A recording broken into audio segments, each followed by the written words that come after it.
complicated. It's best to keep it basic. Open the book, the word is self-approved. He's Alpha and Omega, the answer since the early ages. What you should do is learn about the greatest. Just so you know, our door is always open. Let's study together instead of debating. Share our differences, let love heal all that's broken.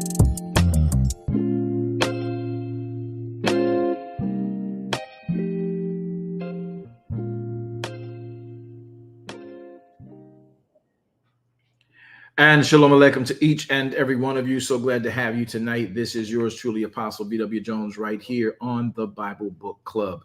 It's been a technological challenge for these last few days, and we were unfortunately unable to have our Bible study on yesterday. However, we will recoup and recap all those things. Sometimes third-party apps can be a blessing, and with technology, it can also be a pain in the backside. But we are elated to be able to come to you again today. We think that they've worked out most of their qualms, and we're going to get persevering forward. Those of you on YouTube, if you are here, go ahead and subscribe to the page. It'll be an honor for you to do that for us.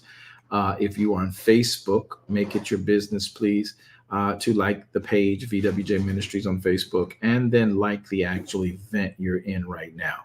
And those of you on YouTube, make sure you hit that bell, subscribe, and hit that bell, and then make a comment. That would be a great thing to do. We're going to get started, Clubhouse. We're glad to have you all with us as well. Looking forward to some very interesting and fun things to talk about in our moment of Bible Book Club. So we left off in the book of Bereishit, which is known as the book of Genesis, chapter and number 49. And we've been back and forth, up and down, vacillating in this chapter from verse 1 to verse 18. So we're going to go back and do a quick recap and bring ourselves where we should be for where we are today. And hopefully there will be something that leaps off the pages and tells us what we are to learn, instead of everybody thinking that we go into this to teach a lesson. We go into the word of Elohim not as a buck stop here person, not as a leader of a course, but we go in not to teach a lesson. We all go in, myself included, to learn the lesson that he would have us to see while we're reading his word of light and his word of truth, by which man has life. All right, everybody, let's get started. So we were here, and again, we welcome you to the Bible Book Club. We were in the book of Genesis, chapter and number 49. We'll go right there right away. Those of you that are coming in, please hit the heart sign, like sign if you're on our video feeds. We do need that motion and traction going forward. So glad to have each and every one of you here. Genesis chapter 49, verse 1 reads, "And Jacob called unto his sons and said, Gather yourselves together, that I may tell you that which shall befall you in the last days." You know what, Zion? My bad. I didn't pray, did I? Let's take the opportunity to appropriately approach the word of Elohim. Yahweh, we want to repent to you for not acknowledging you in this moment, though we, man, should pray and ought always pray. In this instance, we are walking into your arena of life and understanding. So we acknowledge you, Yahweh, as holy, as Kodesh. We acknowledge you as in Shamayim, in heaven. We acknowledge you as having all power and all authority. And we acknowledge you as the author and the finisher of what we know and call faith. So today, as we seek you and in your word, we ask you, please, let us find you. We're not trying to be something other than what you've stated and called for. We're not trying to pontificate that we know greater or more than another human being, but that we all as humans should travel through your word together and find the nuggets and the elements that attract to us and we to them, Though many things are different, all of them are relevant because of your word. So, Yahweh, we could use a guide tonight. Elohim, Adonai, we could use a guide through your word tonight. Ruach HaKodesh, we know that your role and your function for us is to bring all things back to our remembrance. Well, we desperately need that. And if you would avail yourself for such, we would be most gracious. But we know that no man can come unto you except through Yeshua HaMashiach. So by that blood shed from his beautiful body, we bathe, that we might wash from the stain of sin we've all, in some way, shape, or form, probably have committed. Murmuring, complaining, covetousness, slothfulness, anger, vengefulness, unforgiveness, murder of our brother and sister by word of gossip or story tell. So we take opportunity to repent of anything your word says is an unrighteous way in our lives. And that blood we so desperately need, we literally plunge beneath. Cleanse us by your blood. Remove that stain, and then cleanse us by the water that we are also jumping into. If you can meet us in this water, it'd be so awesome. You can meet us in this light of life, it would be so appreciated. Yahweh, I honor you, and I thank you for the ability to even speak and to read your word and to hear your word and to experience air touching my skin, sunlight touching my forehead, wind blowing against our clothing. We thank you for all of these things because you've done them, and it is your word that reveals this to us. So we seek you on that path. We're hoping to see you, hoping to hear from you, hoping you'll commandeer and enlighten for us your plan for humanity's life. This I pray in the name of Yeshua HaMashiach, giving you full authority, decreasing all things I, that all things Adonai would increase. In the mighty name of Yeshua HaMashiach, we pray this. Amen. All right, so we do have now an official prayer in, and we're trusting Yahweh for all things that are him. And if he should join us and show up, he's already here, but his involvement is based on our invoking of him. And so many times we try to boss God around in our prayers like he owes us something, when actually we're supposed to be seeking him and hoping he will find our search for him something he wants to get involved in. That's a whole different conversation, but let's get to why we're here. All right. In the book of Bereishit, that is Hebrew for the book of Genesis, that is defined as the book of beginnings. We will pick back up in Genesis chapter number 49. Here we go. And Jacob called unto his sons and said, gather yourselves together, that I may tell you that which shall befall you in the last days. Gather yourselves together and hear, you sons of Jacob, and hearken unto Israel, your father. Now, Reuben, you are my firstborn. You are my might, and you are the beginning of my strength. You are the excellency of dignity and the excellency of power. Verse 4, unstable as water, thou shalt not excel, because you went up to your father's bed, then you defiled it. Reuben went up to my couch. Verse 5, Simeon, Levi, you are brethren. Your instruments of cruelty are in your habitation. O my soul, come not thou into their secret, unto their assembly. Mine honor, don't let it be united with their assembly. For in their anger they slew a man, and in their self-will they dig down a wall. Cursed be their anger, for their anger was fierce, and their wrath, well, it was cruel.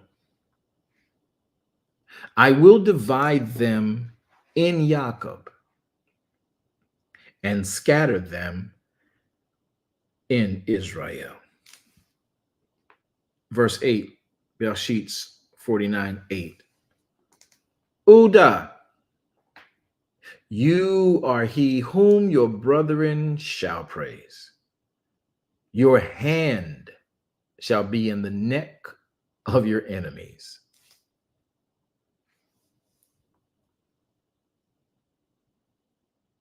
Your father's children shall bow down before you.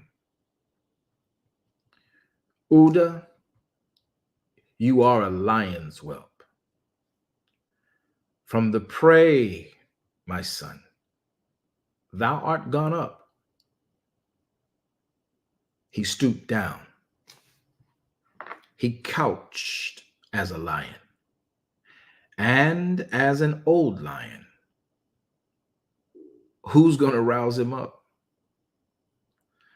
Verse 10, the scepter shall not depart from Uda, nor a lawgiver from between Uda's feet. Not until Shiloh comes, and unto him shall the gathering of the people be, binding his foal unto the vine, and his ass's colt unto the choice vine. He washed his garments in wine, and his clothes in the blood of grapes. Verse 12, his eyes shall be red with wine, his teeth with milk. Verse 13 says, Zebulun shall dwell at the haven of the sea, and he shall be for a haven of ships. His border shall be unto Zidon. Now, Issachar. Issachar is a strong, burden-bearing ass, couching down between two burdens. Verse 15 says, and he saw that rest was good, and the land that it was pleasant,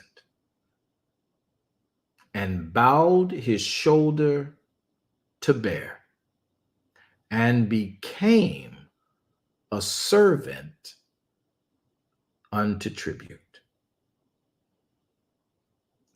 Verse 16, Dan. Now Dan's going to judge his people as one of the tribes of Israel.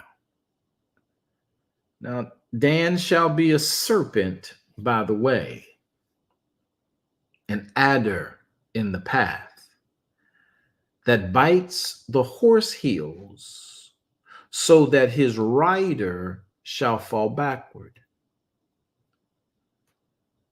I have waited for your salvation, O Yahweh. Now, Gad is a troop that shall overcome him, but he shall overcome at the last. And out of Asher, his bread shall be fat, and he shall yield royal dainties. Naphtali, he is a hind let loose. He gives goodly words. Useph. Verse 22. You are a fruitful bow, even a fruitful bow by the well. Bow, by the well. I said bow, I meant bow.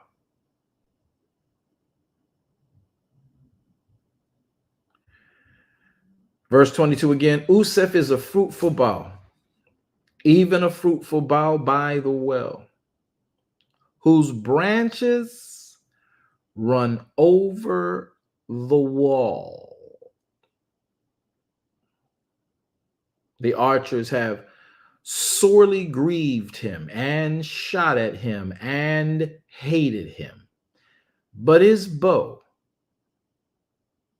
abode in strength, and the arms of his hands were made strong by the hand of El Shaddai of Jacob. From thence is the shepherd, who is the stone of Israel. Even by Elohim of your father, O children of Israel, who shall help you, and by the Almighty El Shaddai, who shall bless thee with blessings of heaven above blessings of the deep that lieth under, blessings of the breasts and blessings of the womb. The blessings of thy father have prevailed above the blessings of my progenitors, unto the utmost bound of the everlasting hills. They shall be on the head of Useph, and on the crown of the head of him that was desperate, separated, from his brethren. Verse 27. Nobody gonna stop me. Benjamin shall raven like a wolf. In the morning, he'll devour the prey, and at night, he'll divide the spoil. All these are the 12 tribes of Israel. And this is it that their father spake unto them and blessed them. Everyone according to his blessing, he blessed them.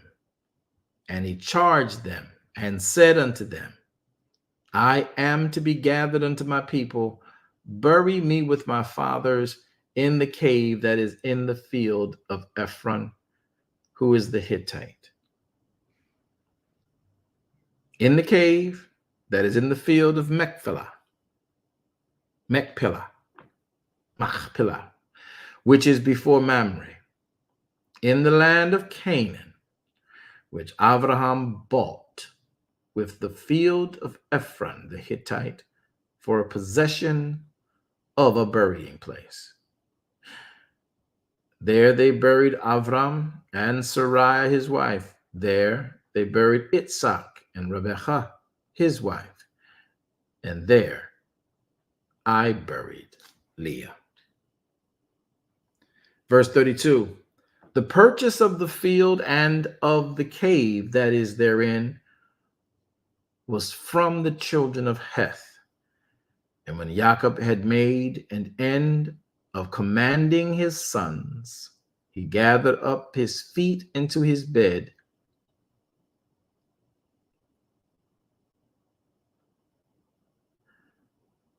and yielded up the ghost.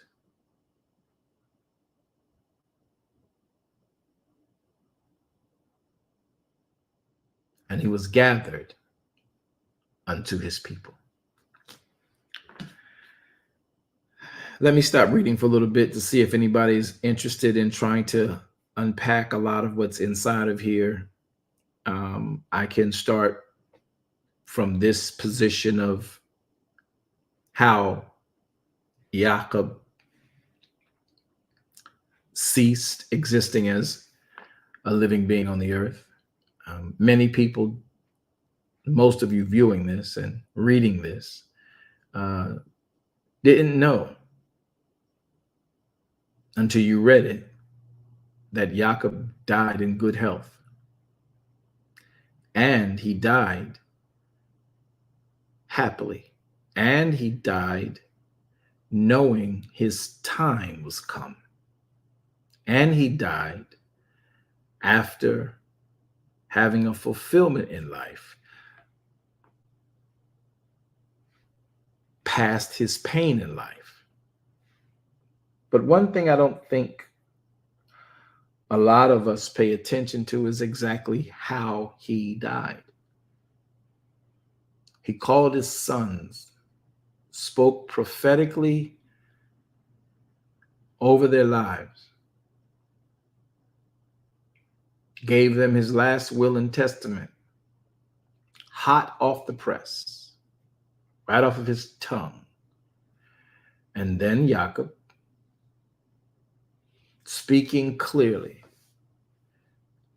conscious, cognate, lucid, pulled his feet into his bed and gave up the ghost. He didn't die stricken with a disease. He didn't die infirmed of any type of an ailment. He and his time were done. The joy of Jacob's life for me is that he, though blessed by Elohim, finally in the latter part of his life acknowledged Elohim as his Elohim, not the God of my fathers, like he'd say so many times in the earlier stages of Jacob's life.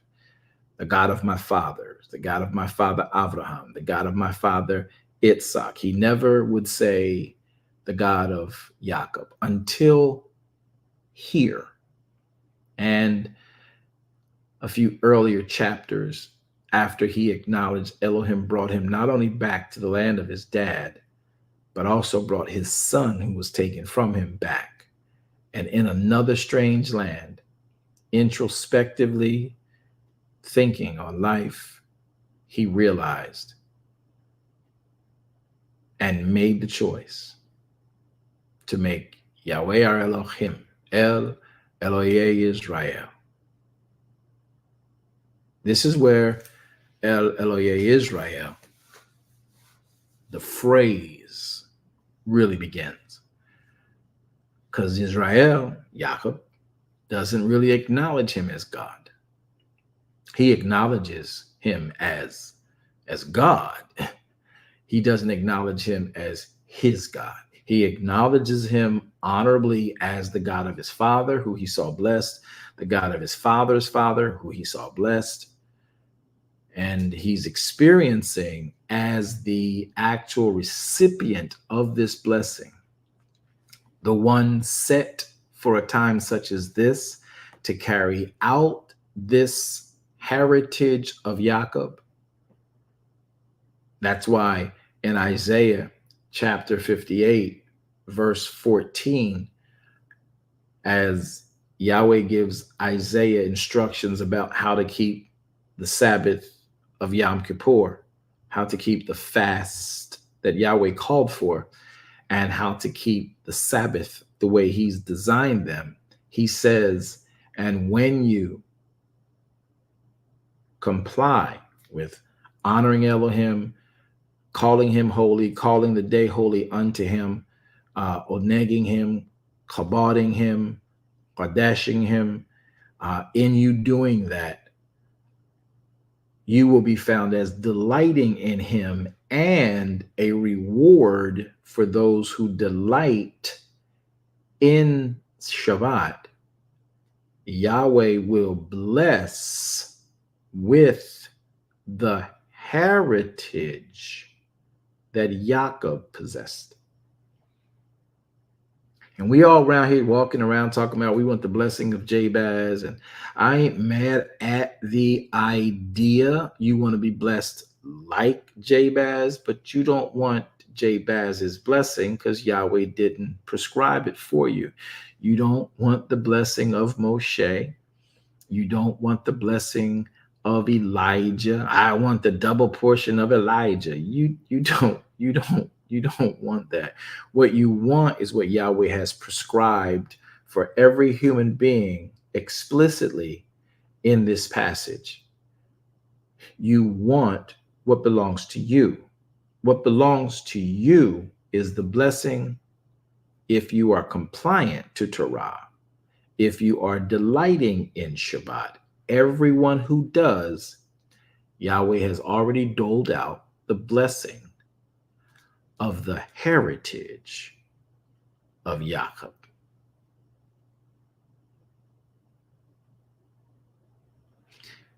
Y'all know that's a mouth dropper, right?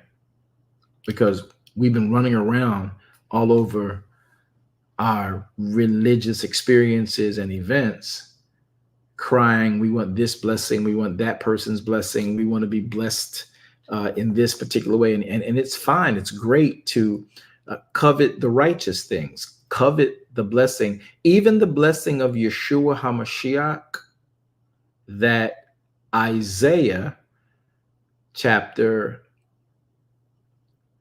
53 expresses is from the heritage of Jacob. Everything that Jacob did and Yitzhak was able to do, perform, Abraham was able to perform and do, Yeshua did. From the blessing plan that Yahweh put in the earth for every human to operate effectively in the earth. Yeshua came out of that bag. No, Papa didn't have a brand new bag. Papa got a brand new bag. Nope. Yeshua operated. Yeshua HaMashiach, Jesus the Christ, operated out of the bag that is the heritage of Jacob.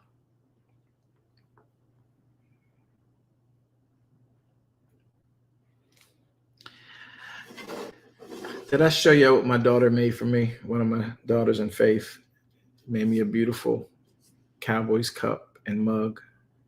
Don't hate 49ers and Green Bay fans, and definitely don't hate you Eagle fans, because Eagles taste like chicken. Just tough. And we Cowboys hunt all that stuff out. And she did that. It was pretty nice. See it? Got my name on it. A lot of water for me to hydrate on when I'm talking to y'all, and y'all act like y'all don't want to talk back. So I got enough water in here to sip on until y'all say something. So if you want something like this done for you in this season or any other season, maybe a graduation gift, maybe a workout gift for somebody you know who's in the gym a lot, or somebody who sits at a sedentary space, you can get one of these very large. It's very large.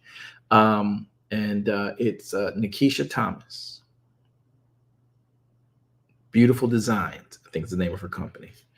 And I'm sure there's others of you out there doing this great artwork and stuff like that, but she really good at it. And she'd be looking out for a brother. Just in case y'all wanted to know. Really nice stuff. Nikisha Thomas. Nikisha Thomas. Woo! Y'all had Eddie Murphy did it. Thanks, your time. All right. So I gave y'all time to process some of the stuff that we shared with you about what you may or may not have known about Jacob. In this Bible book club, we're halfway in. We've read an entire chapter, and anybody viewing anything interesting other than that? So if you're on Clubhouse, come off of microphone. Matter of fact, manage my platform on Clubhouse, please, moderators. If you got a question, and or a thought, this what Bible Book Club is about. Here is where we raise them. Here's where we talk about them. Here's where we put them in the proper places. And like I told some of you who just simply refuse to understand the instructions I gave earlier, I told y'all don't hate. I'm not going to call out any names, Mr. D author. Okay, I wasn't going to say your whole name, all right? But, it is the right team. It is my team, and your team is right for you. But what we're not going to do is diminish the beauty of this cup, because you failed to be saved by the Calvary of the football field and the football world, which somebody's playing tonight. I don't know who it is, but when I get off this call, I'm going to a football game, and I'm going to take this mug with me and enjoy me some good libation from a good cup called Cowboy Nation, Mr. D author. So back to Bereishit chapter 49. If you got a question or thought, say your name on Clubhouse, or type in your question on YouTube, or type in your question on Facebook so we can get to your question live time. We play the Saints tonight? Tonight? We play? I thought Miami played.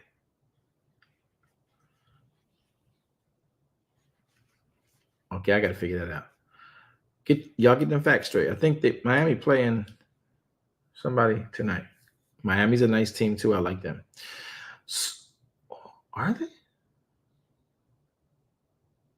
Anyway, back to the word of Elohim. Did y'all see how Jacob died? Controlled. He died knowledgeable. He died acknowledging what he'd just as of late confirmed. And he died in order. Do you know that you and I have the same ability to die and fade out of life that way? You know why we don't? You know why there are so many? I can only say this way, and I hope that everybody understands the expression here, is that it always bewilders me how a Christian who is crying, if anybody asks you where I'm going, tell them, for me, I'm going up to yonder. It bewilders me how many people cry, oh, I want to see him, look upon his face. There I'll live forever, sing forever of his saving grace. And on those streets of glory, let me lift my voice. My cares be past. I'll be home at last, ever to rejoice. It bewilders me how we as Christians make the decrees that I want to be in that number when the saints go marching in. It at this age in my life literally stumps me to see how many Christians can, while living with some sense of health and agility in life, cry, I can't wait to go to heaven. And then when your time of expiring come, these same people with these same decrees, these same proclamations, these same statements, then are freaking out about dying. Yes. But when you was in church dressed up in polyester and rayon and silk, being silky smooth, and you had your heels on that hurt, and waving your fan and blowing the shofar and the party favors and talking about, I can't wait to see the Lord. When I get to heaven, I'm gonna dance and shout. Baby, sir, bro, ma'am, you know, when your time comes, that's your ride out of here. You know when people actually are refusing the ride to leave here? Or it may not even be their ride, but they may be so, ill that they think they're going to die and they are panicking in the thought of it. And because they're so consumed with dying before their time, I didn't get a chance to go and see the redwoods. I didn't get a chance to see. I don't want to die yet. I don't want to die. I want to do something else. You can't stand. You can't stand what you're going through in this earthen realm, and you are hoping for a glorious time in heaven, but you don't want to leave this place you can't stand being in. It's the weirdest thing to me. And so people are fighting from dying. Oh, get the doctor. I don't want to die. I don't want to die. I don't want to die. I don't want to die. I don't want to die. I want to do something else. It's what?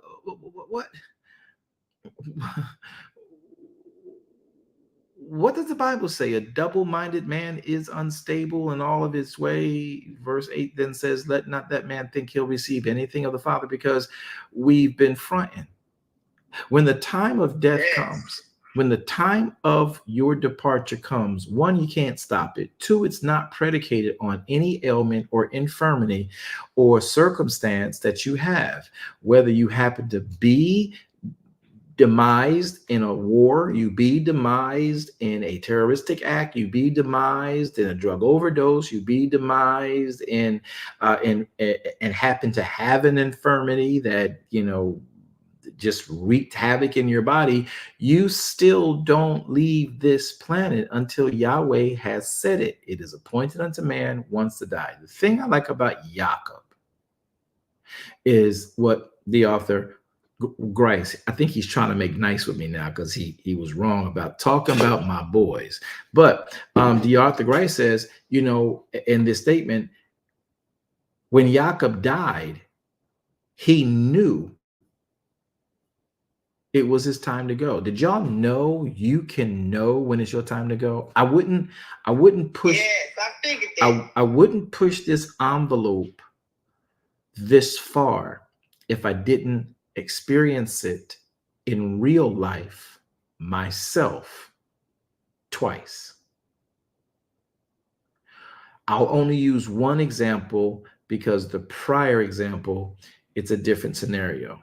But my apostle T.R. Malone knew, and in hindsight, in retrospect, we look back over this, she knew it was her time.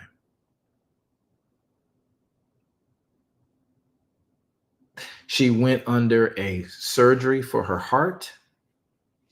The surgery was literally a success. When she came up out of the anesthesia, she was shocked that she was still here. She literally thought that was going to be her go home. But the problem was this: the surgery completely healed her of the infirmity that she had. But she knew it was her time to go. I mean, literally, she secretly and quietly did a tour of all of the churches that she has had major impact on. And mine was the last on the trip before she went back home to home base in Philadelphia, and Philly and Jersey are so close. So, but when she finished her trip with us, she didn't preach. She didn't want to preach. She was fully healthy. I mean, nothing wrong with her. She's like, son, I want you to feed me now. And I've been feeding her over time. She just sat back in the back pew. She looked at how the ushers operated. She looked at how the musicians and the ensemble operated. She looked at how the guests were treated. She looked at how the citizens and the members of the church were. She looked at the elegance in the pulpit. She looked at how things were operating and done. And she sat in the back while I'm preaching. And I remember this as clear as I'm looking at you guys in this camera. All I could hear her say with her mouth quietly was, This is excellence. She gave the thumb up. We finished service, and she did this while I'm teaching, full throttle teaching.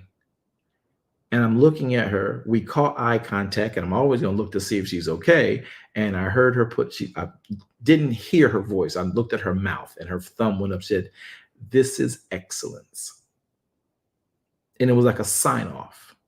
She was sitting next to, right in front of Elder Page and Ariana and a girl by the name of Jana. And they were all on staff ushering that day. And I'm looking at it right now, and I can't even get it out of my head. And they left me in Orlando, which we had her there for a week. She then went back, had to do a wedding on Saturday night, and then teach Sunday in Philadelphia, and then go for surgery on Monday. And the calm in her life, with all the pressures of the 34 churches she oversaw on 3 continents, it seemed like she no longer had that weight on her.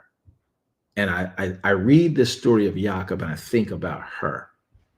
She drew her feet back up in the bed. She spoke, prophesied, not like gave prophecy. She prophesied literally to us the things that were necessary, put all affairs in order, and went and submitted herself to the hand of the surgeon. I think she thought that was going to be her exit. But when they got done the surgery, the doctors say everything went excellently. She's healthy. She's as healthy as she will be until her dying days. But she just would not come out that coma. She would not come out from under that coma. When she came out, she was upset to know that she was out. I think she literally expected to open up her eyes and see glory, and said she's seeing tubes and stuff. And she literally went and began to do, what shocked people do in those situations. And you can tell it was like why am I still here? So about a month later, she did go on, but she went on in peace. She didn't go on in pain. She didn't go on broke down. What was broke got fixed, because healing is the children's bread. She believed that. She taught that. We believed it. So when I read this story, y'all forgive me for going on about this, I think about how my covering went. Now, everybody else, because she is apostle, is, that whole wailing and mourning and moaning and groaning and, oh, no, God, no, God, no. And I'm just like, me and a couple others, I won't mention their names, so we were just sitting like, yeah, that's how I want to go. You seem like you're coveting something, right, at the wrong moment. But it's like, yeah, she knew her time was up, just like Jacob knew his time was up, and he prepared his family for it. Do you know that you all have that same capacity? If you stay in his word, you will know when it's your time to go. No, not just because you got sick and you thinking you about to die. You're thinking you're about to expire. Those are people who are not ready to go, who've not made themselves ready to go. We've many preachers preaching the power of God and afraid of dying. Y'all pray my strength. Y'all pray for me. I got much more work to do on this earth. If it's your time to go, dear heart, brother, sister, man, brother, man, it's your time to go.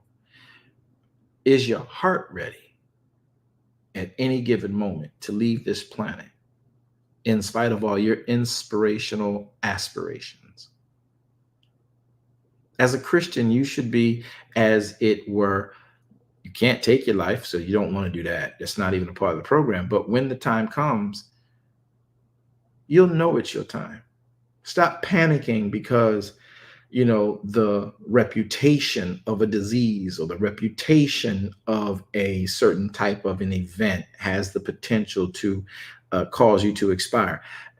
Get your life together every day. people who are afraid of dying as Christians, I admit I have to pray Yahweh give me strength to deal with them, because they're some of the most panic stricken people on the planet as it relates to us in counseling and as counselors. And it's like, but you're a believer. You should want to be ready to go. You can't leave any sooner, and you can't leave any later than he has appointed unto man to die. After is the judgment. You have an appointment. Jacob knew for some reason his appointment was here. He did his business. He pulled his feet back up in the bed. He laid down and gave up the ghost. I don't believe that we have to demise as painfully as many do. Some of us are sedated. That's a way to not be in pain. But it's only because some of us, when we get sick, we don't believe, though we preached and testified how God did this and how God did that. But when we get back into a situation similar to what he did before, we're hoping he'll do it again instead of firmly knowing he'll do it again. Healing is the children's bread. So therefore, in my mind, and I could be wrong, because I don't know everything, but I've seen a lot of stuff. I believe that we labor in pain because we're hoping Elohim will heal us and not simply receiving the healing of Elohim, which affects how your body responds to any types of treatment, prognosis or diagnosis. So prognosis. All right, I got it right this time. So I was saying something like prognoses. That's not a word, y'all. Don't say that. It's prognosis. All right. And I hope I got it right that time. But I believe that we suffer to where we have to be medicated so that we're not in pain, because along the process of being treated for whatever the diagnosis is, we were hoping Elohim would heal us, begging for a liaisons to come and lay hands on us rather than sit in the word that gives us his promise. And that promise is incorporated into the heritage of Jacob, which is what Elohim wants to bless every person, according to Isaiah 58, verses number 13 and 14.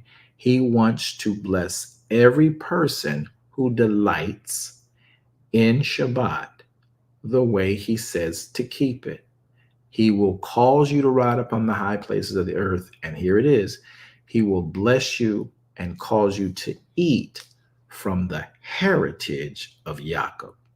Does that hit different for anybody? And while we wait to see if it hits different for anybody, I believe I heard moderators. There were two voices I heard. Anybody got them on lock? Moderators. I believe I heard Santana. And if the moderators don't say anything, we're going to go with Santana now. Santana? Shalom, everybody. And yeah, it hit different, Apostle. Very different. Just 2 points, I promise you, and I'm done. When you just said that, is a lot of confirmation in what I've been, thinking about and just preparing myself for it. But it made me think about how, how some people say they knew before, like they would say certain things, like start talking about stuff. That's what it makes me remember and think about as well. And even the other day you taught us about pretty much not fighting, not going against his will. You know what I'm saying? As far as praying against death, I think you're talking about that, right? Yes. Right. And I really remember experiencing that from a dream he gave me to when it actually happened. So I know exactly when you say that it's real. We do fight it a lot. Everybody was crying like, no, and I just couldn't say nothing because I'm afraid they're gonna look at me stupid because I know I had a dream that he's gone. He's gone. Ain't no praying him back. So that's just again confirming I agree and you're right. But my question pretty much was, is it possible, just as you was explaining with your covering your apostle, that there's a leap here with how he died after providing the prophecies to his children? In the text, let's go to what she's asking. Is this possible? Verse number 31. And there buried Abraham Sarai, his wife. There they buried Isaac, Rebekah, his wife. And there I buried Leah. Verse 32, the purchase of the field of the cave that is there within was from the children of Heth. So he's talking to them. He's talking to his sons. He's talking to his sons. He says, and when Jacob had made an end of commanding his sons, he gathered up his feet into his bed and yielded up the ghost and was gathered unto his people. I can't see a chronological leap here. I see a succinct movement. Thanks. Okay. Does that make sense? Yeah. When you read it that way, yes. Right. Because it tells you exactly what he did. He at the end of him speaking, because he did, if you go back to verse 1, that's a very good question too, Santana. If you go back to verse 1 and you pay attention to the layout, Jacob called his sons and said, gather yourselves. Come, verse 2, gather yourselves unto me so I can talk to y'all. Yes, sir. And so where they were gathered is near to his bed. He is old. He is stricken with age, which is a typical languishing issue for anybody. But he is not without strength. He ain't blind. He ain't deaf. He ain't, there's no sign of him dealing with losing his hair. He speaks very boldly. He speaks very clearly. He speaks very, clairvoyantly into their lives. I mean, he speaks with a mind that's not suffering from dementia or, Alzheimer's. He is speaking right on the point.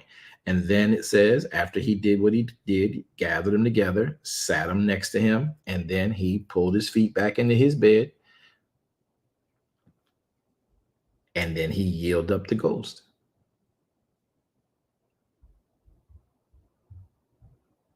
So I don't see a chronological leap here. I see a complete flow. But that would be my answer to that, Santana. And I did hear your answer previously. Thank you. You're welcome. Thanks for participating in the Bible Book Club. All right. Anyone else find anything interesting or a thought or process to this, or maybe even a comment with regards to how we should look at the I hope, all right, let me cheat for y'all. I'm hoping it stems some of you to think about what is the heritage of Jacob. And for the record,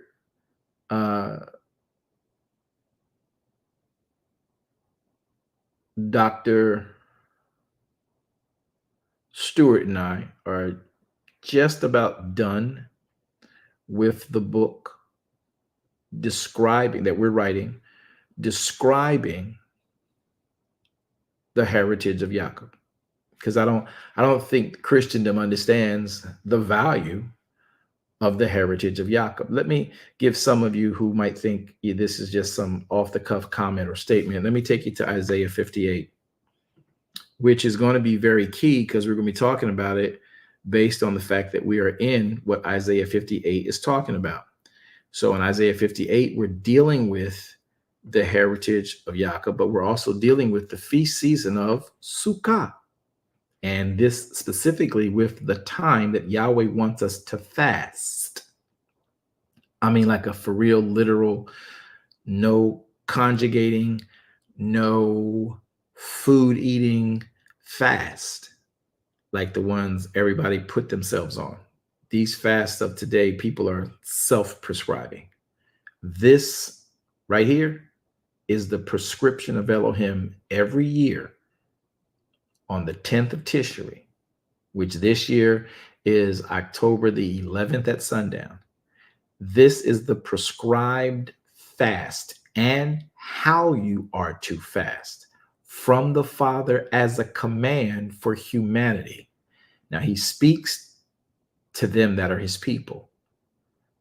You and I are Israel by faith. Can y'all just type that in? I'm Israel by faith. Can you type that in? Because of the blood of Yeshua HaMashiach, I am Israel by faith. Because of the blood of Yeshua HaMashiach, my belief in his death, burial, resurrection, and ascension, I am Israel by faith. Therefore, I am drawn into the exact same promises as Abraham. Abraham's promise was what played out as the heritage of Jacob. And because we've not been so taught that, we was taught blessings are you blab it and grab it, you claim it, you name it and claim it. That ain't the blessings Yahweh promised. You can't just come to him and tell him what you want. Call him up. Remember that song we used to sing? Jesus on the main line, tell him what you want. Oh, Jesus on the main line, tell him what you want. Call him up and tell him what you want. It was all good. We all sang it. I was in the back of the pews eating gum and putting my feet up on the pews, singing back in the day, and the little washboard and the one thump from the deacon up front. Nobody had real drums. They had a kettle drum and then a little washboard with a spoon. I'm having flashbacks. Y'all know that, right? Okay, so anyway, so those are the things we would say. You can't just call him up and tell him what you want. He already knows what you got need of. The issue is when you get into his word to find out what phase, stage, and phase in life you're in, so he can provide what you need. I know my plans concerning you. Now, you telling him what you want is no guarantee he's going to do that unless what you want is his plan for your life. That's where we mix up this prayer thing, right? So when I think about, we were never praying for the heritage of Jacob. Messiah was a living testimony of the heritage of Jacob.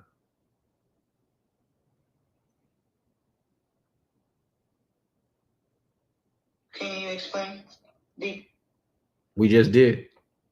Everything he did was based on this heritage. So what Isaiah does in Isaiah chapter 53, all right, let me take you over 53 real quick. Matter of fact, let me give you 58. 14, 13, and 14. Okay, so for those of you who keep Sabbath and you know how we do Sabbath, you understand this passage better. If you turn away your foot from the Sabbath, verse 13, from doing my pleasure, from doing your pleasure, let me repeat. If you turn away your foot from the Sabbath, from doing your pleasure on my holy day, and if you call the Sabbath a delight, call it holy of Yahweh, honorable of Yahweh, and will honor Yahweh, not doing your own ways, nor finding your own pleasure, nor speaking your own words. Then, if you do that, then somebody say Yahweh works off of an if-then program. Somebody type it in. He works off of a if-then program. So he says in verse 13, if you turn away your foot from Sabbath by not doing your own pleasures on my holy day. Verse 14 says, then shall you delight yourself in Yahweh. Yahweh says, I will cause you to ride upon the high places of the earth. Didn't Yeshua ride upon the high places of the earth? And I will feed you with the heritage of Jacob, your father, for the mouth of Yahweh has spoken it. So verse 13 talks about anybody who honors Shabbat, which will affect all of your life because you're reading the writ in that time.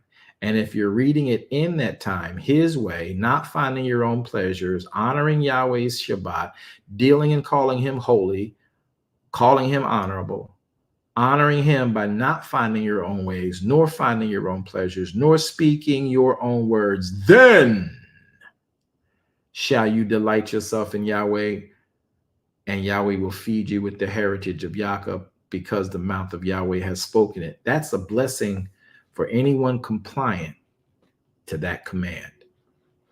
Actually, there's two commands in there. One is the command to keep the seventh day Shabbat, but this particular day he's talking about is a Moedim, which is the feast season of Sukkah. And that day, particularly the day of Yom Kippur. So when Messiah, the human being, Yeshua, Jesus, lived in the earth and the word lived in him, Adonai, making him the Mashiach. Some call him Jesus the Christ, but Yeshua HaMashiach, right? So when Yeshua HaMashiach, Jesus the Christ, lived in the earth, he operated all the miracles, all the blessings out of this bag. The bag of the heritage of Yaakov.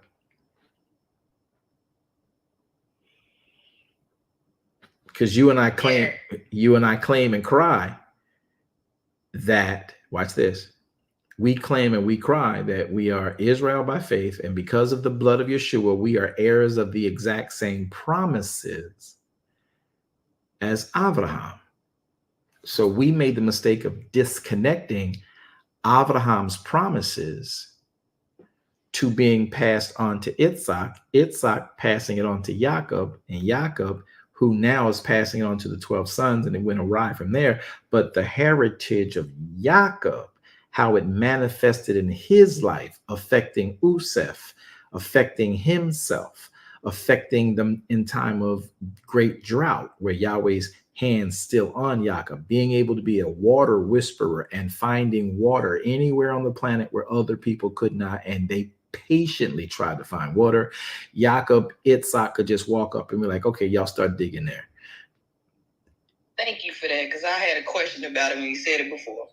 So, you know, and whatever the case may be, remember what Jacob's plight was. Jacob was with his father Laban, and when he was with his father's Laban kept turning the tables on him. But Jacob, with this wisdom of Elohim, not even that Jacob served Elohim, but because the blessing of Abraham, which is his heritage went to Jacob, that's the heritage of Jacob. The blessing of Abraham on Abraham is the heritage of Jacob. I'm going to say it again. The blessing that Yahweh put on Abraham, I bless them that bless you, I curse them that curse you. You're going to be able to walk in the land, put your feet, walk all over that land, anywhere in that land, wherever your feet trod, when your sons come and when those that I'm giving this land to come, all these things that you're able, all this whole blessing package he gave to Abraham. Abraham passed it down to Yitzhak. You see Yitzhak's life the entire time he served Elohim consciously. And therefore, when his life came to an expiration, and he knew it was his time to go, he missed it by like about 20 years, but he felt like he was about to die. And so he said, y'all come here, let me bless you before I go. Bring me that venison. I can't see, but we're going to eat that venison. Bring me that meat, boy. So he missed it by some years, but he knew his time was drawing nigh. But when you watch how his life was lived and you listen to the story and read it in the book of Bereishit, what the favor that was on Yitzhak's life, which came from Abraham, and then Yitzhak had it passed down from Abraham. Yitzhak passed it down to Jacob. Jacob, not even a fully committed Yahweh server. He just knew of Yahweh. He was blessed because of Yahweh. He was blessed because his fathers honored Yahweh. His mothers honored Yahweh. But he himself was just a child, basically spoiled. But at the end of the day, he then got himself in a crisis, and he had to say, hey, if you, God of Abraham and Yitzhak, if you bring me back to see my dad, I'll make you my father. I'll make you my God. I'll give you my tithe. You see, we don't understand that Jacob never committed until later in his life. He did not commit the entire time he was with Laban's camp. He did not commit the entire time he was smote in the thigh by the angel. He didn't commit. Y'all don't get that. Y'all, he didn't commit. Why do you think he had to be smote in the thigh? Basically, he got a spanking. I'm going to leave that right there for y'all to deal with it. Okay. Do y'all understand what we're talking about with the humor we use to do that with? So Jacob does not commit and say the God of Jacob until you just read that in the book of Genesis, Bereishit, chapter number 49. You'll also read it somewhere in 38, where he is like, okay, I see what you've done. I see where you've brought me. You are not just the God of Avram and Isaac. You're now my God. And then he says to them in that day, chapter 49, before he pulls his feet back into his bed and gives up the ghost, he is letting you know the God of Jacob has given you these sets of instructions. All of my children, here's what's going to befall you. Here's the prophetic utterance. And this is done by the God of Jacob, by the God of Avram, Isaac, and Jacob. He doesn't make that commitment. Go look at it. It's right there in the writ. So the beauty of this and the elegance of this is that he passes, if you notice, if y'all pay attention, he doesn't pass on by laying of hands the blessing to any of the children. He doesn't do what Abraham did to Isaac, what Isaac did to Jacob. But he does gather them and tell them what's going to befall them, because everything that comes out of Jacob now has this heritage on him. You and I are Israel. Israel's name is Jacob. Jacob's name should have always been Israel. So you and I are Israel by faith.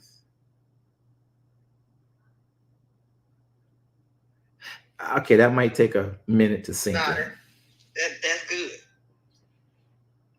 Because he didn't pass anything on to them other than let them know, here is what's going to befall you. But they didn't have to worry about anything else. All of Israel, they handsy. They know what they're doing. They can get stuff. They know how to dig wells. They know how to make places. They know how to cook food. They know how to shoot. They know how to help. They know how to do all this stuff. They know how to fish.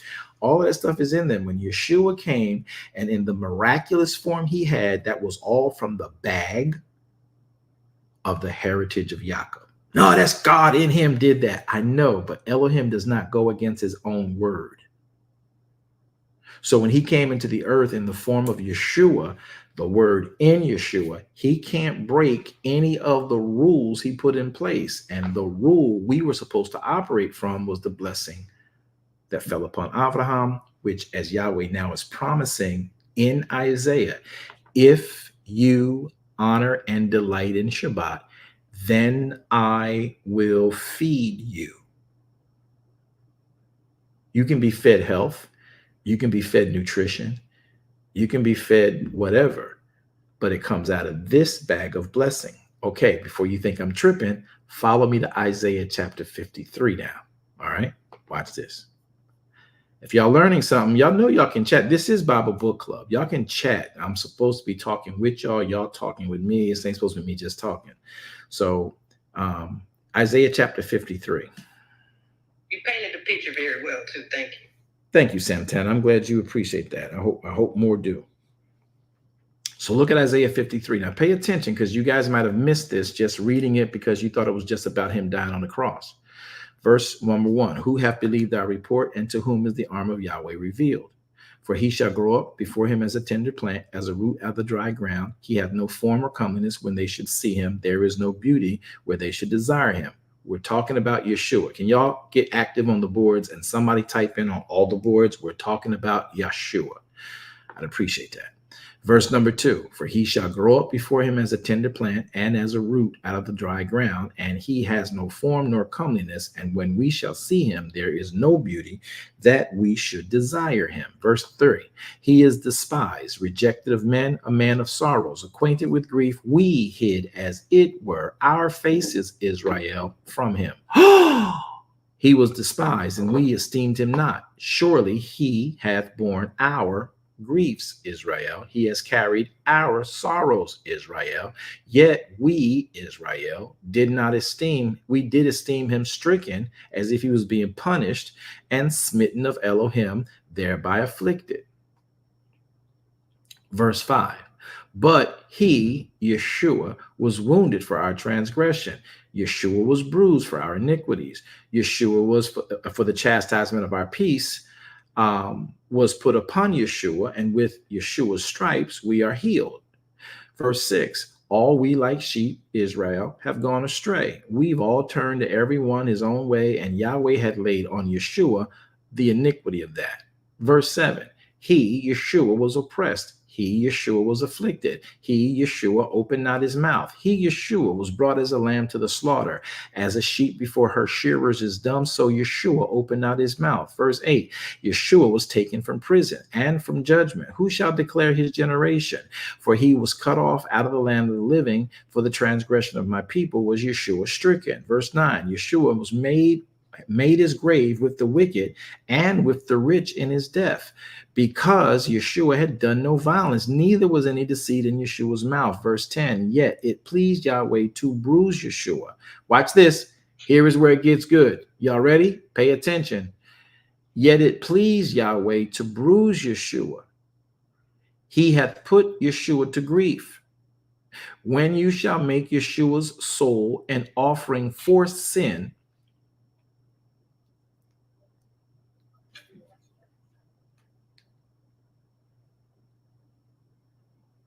when you shall make Yeshua an offering for sin, verse 10, he shall see his seed.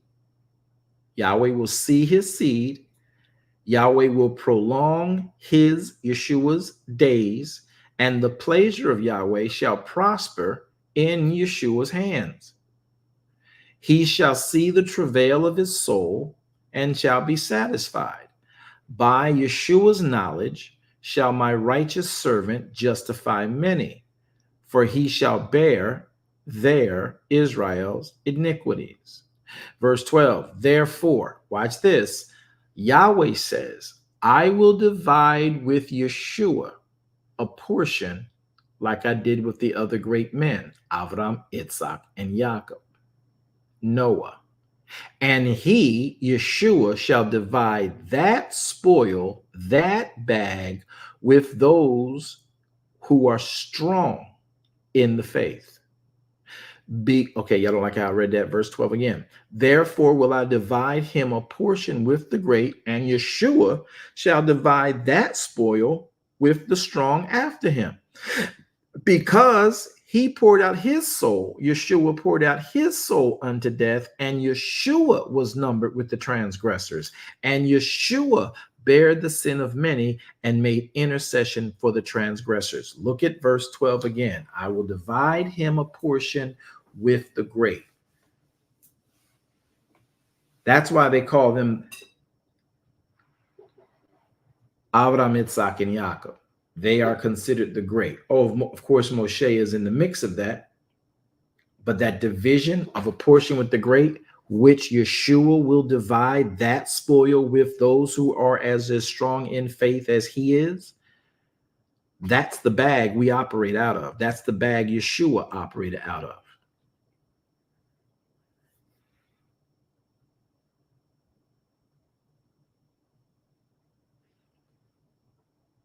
I know it's foreign. It's okay. I'll let y'all sleep on that. It is an hour and 13 minutes in. Nobody but me and Sam Tan are chatting. So I hope that you guys enjoyed it. I told a lie. D. Arthur Grice was chatting too, talking about the wrong team. You was chatting, D. Arthur, just chatting the wrong stuff. All right. Just messing, bro. I had a question, Apostle. This is Danielle. Oh, hey, Danielle. Give me 1 second. You're going to be the last question we have. But I think the author actually put in something earlier. Okay. So, Danielle, don't lose your thought. I got to go with the author Grice first off of YouTube. He says, thinking about Reuben, he being the firstborn should have received more than his brothers, but probably got less later. Got least. Thinking about Reuben, let me put his question on the board. Thinking about Reuben, he being the firstborn should have received more than his brothers, but probably got least later as a people. Probably got least later as a people. Help me, the author. Rephrase it for me. I'm not following it. I'll read it again. Thinking about Reuben, he being born first, the birthright. I get the firstborn birthright. He should have received more than his brothers, but probably got least later on as a people. Help me with that, bro. All right, we're going to come back to that in a moment. Danielle, you have the floor, beloved.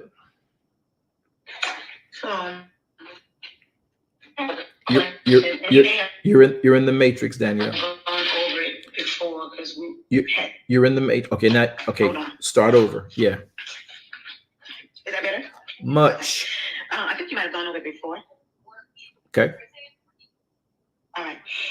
But in verse number, oh shoot, where he talks about Leah, where he buried Leah. You may have gone, like I said, you may have gone up before. Why did he only bury Leah there and not? I was hoping someone. I was hoping somebody. Great question. I was hoping someone answered it. There's two reasons. I'll give one, and we can talk about the other one next week. You know what? Y'all should find out that answer too.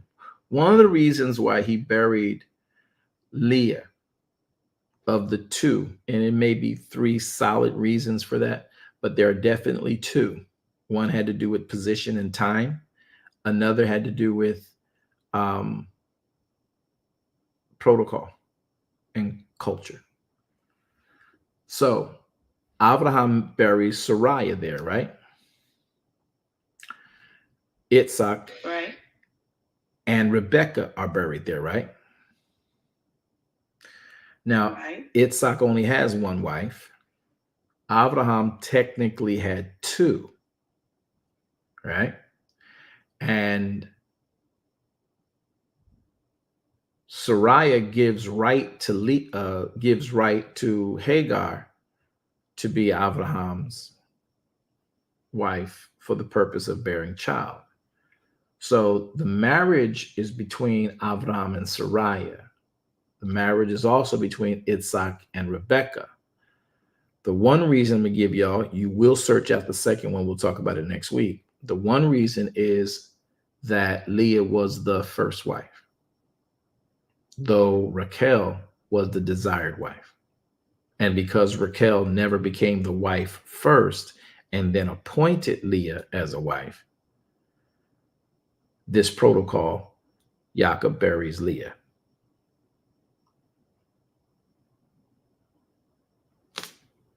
Okay. I kind of thought that, but I needed clarity. That makes sense. Excellent.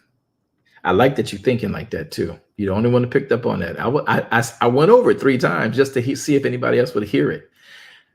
Because everybody knows that Jacob loved Raquel. Why is he talking about burying Leah? I was hoping someone picked up on it.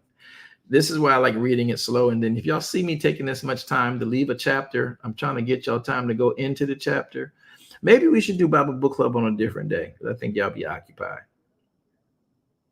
I'm going to contemplate that. We're going to take that under advisement, because I want y'all to be in Bible Book Club, at least having read it the week before and coming in with some thoughts and questions before we fit and hit that chapter, so that we can pull out, because there's still so much. We scratched the surface, and then we're closing it with Jacob and his feet. But there's a whole lot more inside of chapter 49. I just read past to see if anybody would ask the question. That's why you read the writ slow. And I read it slow, with all the inflections and everything that go along with how the narrator would have told the story.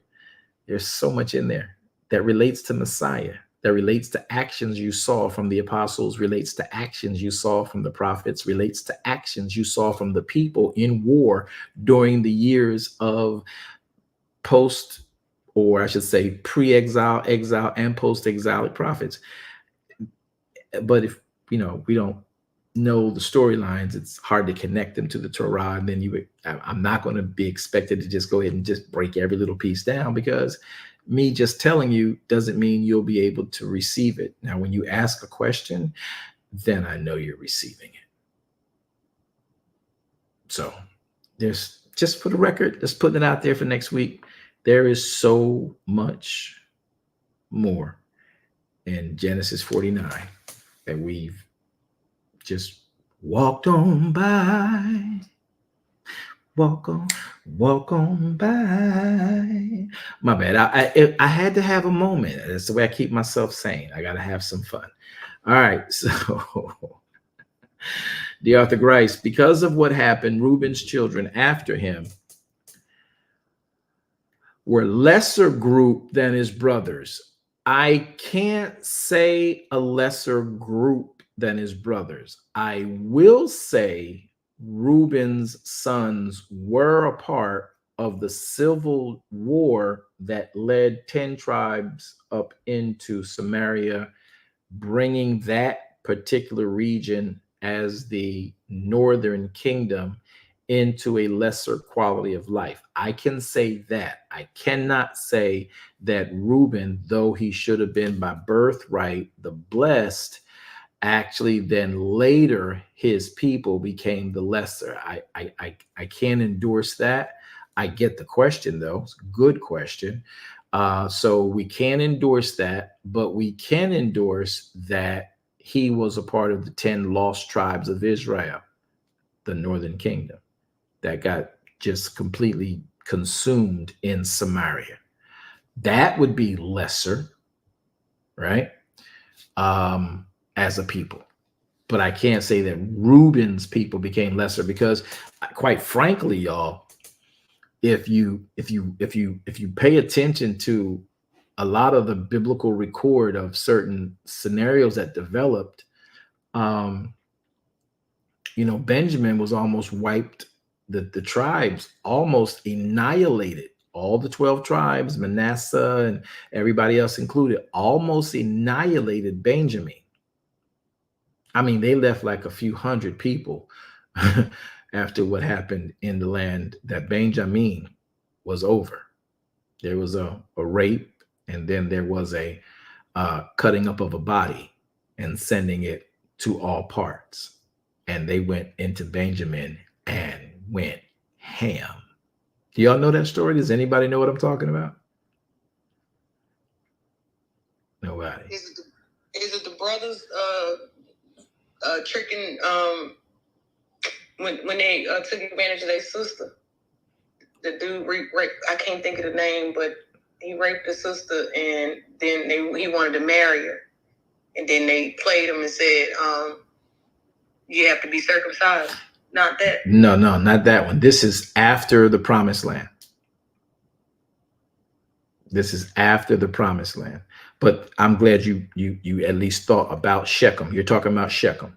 You're talking about Dinah and Shechem himself, and Levi and Simeon, who plotted this plan, Levi being the progenitor of it. But there is another story where the tribe of Benjamin, having its territory, all of Israel came down on Benjamin. And when I tell you they left, right, Pastor Tally hit it, right, the Levites' concubine. And so y'all should go read that. It'll shock some of you, and some of y'all be like, I never knew this was in the Bible. Yeah. Where is that? I'm not telling you, go look for it. Daggone it. Thank you. The Levites' concubine. All right, you can probably Google that. Just stay away from AI narratives, but just Google the Levites' concubine, or you just go to the concordance and pull up Levite and search through your concordance. I know you are. But so back to brother the author's point, I can't say that Reuben would become the less people. I can say he did become a lesser people as a complete 10 tribes, right? That were the northern kingdom. They became lesser than Udea because they didn't keep Torah the way they were supposed to. And but as Reuben themselves being a people of a people who were lesser as the people, I can't endorse that at all. And then it made me think about, Benjamin almost was annihilated by Israel, not the boy, the people, because of what happened with the storyline of the Levitical or the Levites' concubine. All right. So, well, I hope that stems some more reading and gives you guys cross-reference, material to go forward. Next time we get a chance to chat, hopefully somebody have questions and thoughts about it all. Because I got to stop talking so much and I need y'all to chat some more than I do. Danielle, thanks for your participation. Santana, thanks for your participation. Brother Dearthur Grice, I appreciate you, man. And Pastor Tally, thank you again, too. And all of you, thank you all for being here. I hope that this stuff is becoming somewhat informative for you and upbuilding of your faith and giving you a better knowledge of the intentions of Elohim as an author of our faith. My name is Apostle V.W. Jones. It's been absolutely wonderful and a joy to be with you guys, but we're going to call it a night tonight. And I'm going to go and rest my voice and I'm going to watch some football, but I don't think the Cowboys play. I think Miami play tonight. Did y'all figure that out? Did y'all get the facts straight? The people out there throwing out names and stuff. Yes, thank you, Nikisha. Thank you, Nikisha. Thank you, Nikisha, for my beautiful cup. Ain't that a nice cup, yo? Nikisha Thomas. I think it's called Beautiful Designs. And I know everybody got their own little thing y'all doing with these little machines, but she's really good. She's been my ride or die since. I was gonna say something funny like Mariah, but I don't want to say that. Anyway, I'm gonna let y'all guys go. Let's pray out as we bless Yahweh for all things that come from him. Yahweh, we come before you, thanking you for your word, your will, your plan, your purpose. We're still searching for you. And I thank you for however you interjected in the lives of your people as we were sharing your word. I know you revealed yourself through your word to many. We do love you and we do exalt you. We do extol you and we do thank you because without you, we can do nothing. But because of you, all things are possible. Now, as we've shared some of your word, and I pray, Yahweh, that you would open the eyes. I can't make you do that. They actually have to come to you in order for their eyes to be enlightened. So I pray, Yahweh, and I don't want to be manipulative in this prayer in any way I can't with you, but the people can hear me talk to you and I can act like I'm talking to you, but in truth, I'm talking to them to go read the passage. And then, Father, if they'll go read the passage, would you meet them there? I know you will because it's your word. It's what you do. So that's my aspiration. That's my hope. And then we can talk more about who you are and why you've done what you've done and how you've done what you've done. So this day we give you praise. I'm laboring to enter into Sabbath. It's only a day away. I'm laboring to enter into Sukkah. I proclaim Sukkah.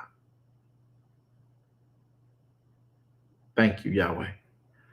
Who is man that you are mindful of man? Who is man that you visit man? Help us to be the man you need us to be. We plead the blood of Yeshua upon our lives. And we ask to be cleansed by your word.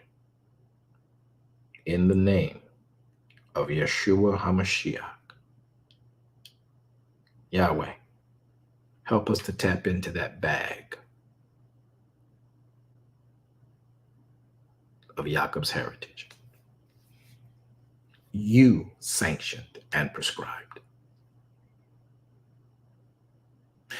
Now may Yahweh bless you all and keep you. May Yahweh make his face to shine on you and be gracious unto you. May Yahweh lift his countenance up on you and grant you all 13 attributes of his shalom. This we pray in the mighty name of Yeshua HaMashiach. We say it and we pray it. Amen. Well, Zion, I'm going to give a slight announcement here. And as we give this announcement, I hope that you guys would consider it. And if you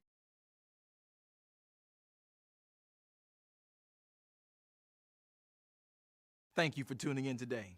I hope that this message has been a blessing to your very life and your soul, and more importantly, your walk with the King. Well, we have come to the end. I hope that you would consider becoming either a partner with us in ministry, or if you're not already a kingdom citizen, consider becoming one. By doing that, you can sow into this ministry so that we are able to continue to teach this type of ministry at a grand scale. Join us on all of our social media platforms and visit our webpage to make your contributions sure. Thank you. Have a wonderful day. Shalom Aleichem.